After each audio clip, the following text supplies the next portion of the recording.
Didn't you listen to my address to the women?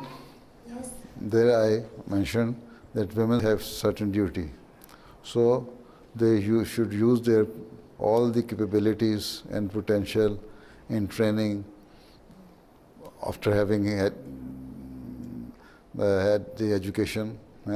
Use that talent or education or skill for the training of children. And apart from that, if you think you are a professional, you can use it outside.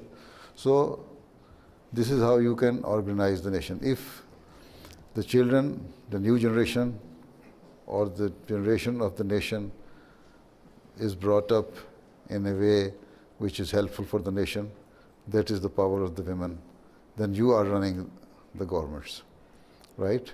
So concentrate your power and skill in training your next generation, so that nowadays Bulgaria is not that prosperous country as other European countries are, right?